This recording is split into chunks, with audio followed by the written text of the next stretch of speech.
Hello, everybody. Have you had your vacation yet? August is a good month for a holiday. For 2 years, my vacation has been postponed by polio. But I remember what vacations are like. And maybe I'll have one again next summer. I'd do anything for the emergency march of dimes. But all I can do now is to ask you to help us. Thousands of us who still need your help. Have fun wherever you go. But please don't forget the polio patients. You can't go anywhere without your help. Thank you, everybody.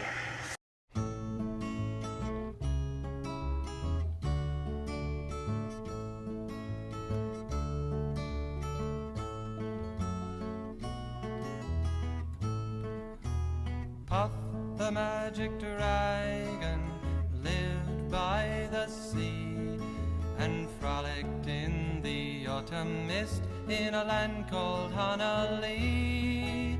Little Jackie Paper loved that rascal Puff and brought him strings and sealing wax and other fancy stuff. Oh, Puff the magic dragon lived by the sea and frolicked in the autumn mist in a land called Honolulu. Puff the magic dragon lived. Polio was the most dreaded childhood disease of the 20th century in the United States. Polio is a disease that affects limbs, respiratory muscles, results in permanent disability and even death. Polio often affected children, and it was called infantile paralysis. Once afflicted with polio, kids were pulled out of school. They were left home. They did not participate in activities. They were robbed of their childhood. With the support of the National Foundation of Infantile Paralysis and the vision of Daniel Harrington, Camp Sea Haven was founded on Plum Island in 1947 to give children with polio a free vacation. By the sea and frolicked in the autumn mist in a land called Honolulu. Together they would travel on a boat with billowed sail.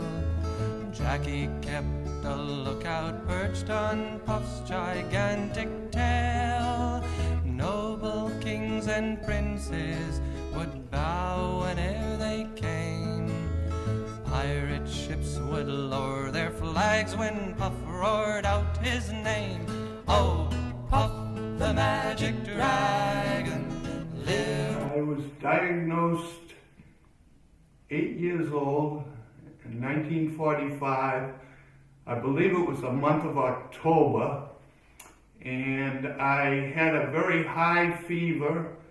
And in those days, we didn't call them primary care physicians, but our physician visited the house, Dr. Bagnall from Groveland.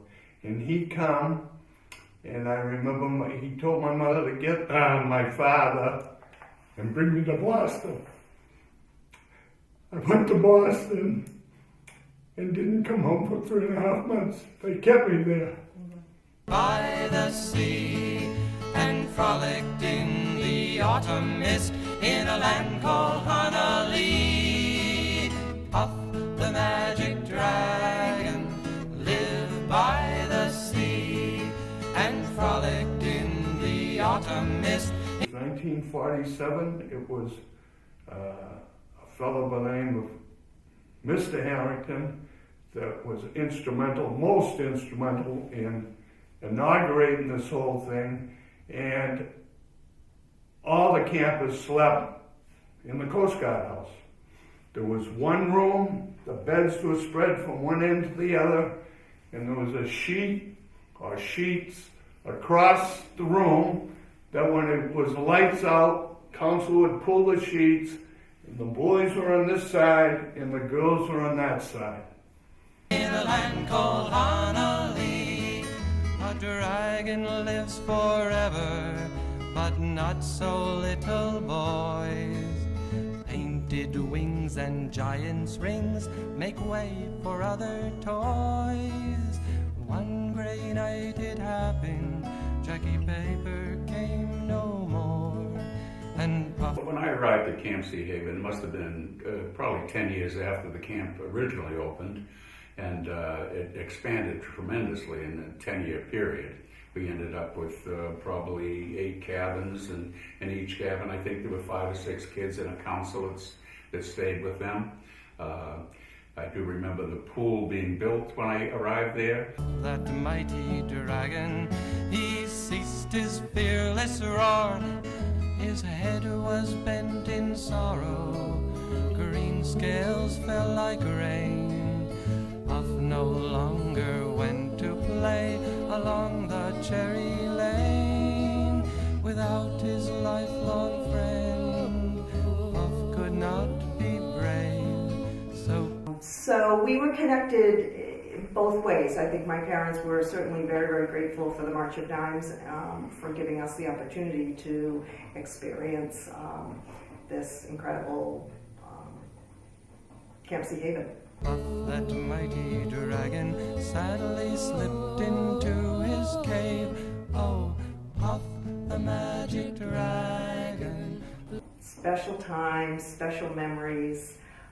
An incredible experience. You felt free, you felt safe, you felt privileged in a way that a person with a disability, I guess, wouldn't normally feel. Land called Honolulu, Puff, the magic dragon, lived by the sea and frolicked in the autumn mist in a land called Honolulu.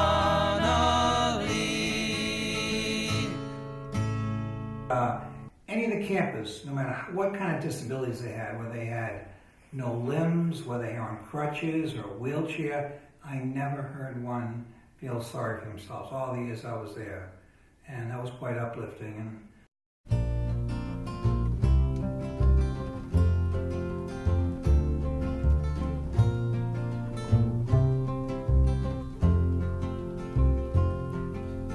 how many roads must a man walk down before they... One of the really fun things that I do recall was the event Christmas in July. It was held on July 25th, and the reason we did it was we wouldn't all be together December 25th. And again, the kids really had a ball with this because they were able to decorate using blankets and towels for trees. Call him a man.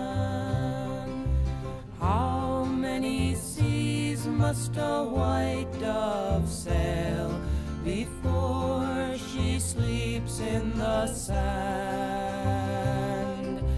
How many times must the... The thing about it is the children that were there, many of them just didn't ever have an opportunity to go to a camp, you know, and this camp, I have to say, it must have been quite difficult for the kids, but they overcame the difficulties just by the sheer fact that they were at camp. If you can envision, you know, walking with crutches and trying to play baseball in a sand pit. Cannonballs fly before they're forever banned. The answer, my friend, is blowing in the wind. The answer is blowing in the wind. For 40 years, Camp Sea Haven ran on the shores of the Atlantic Ocean. And kids had fun, they made progress, and they had hope.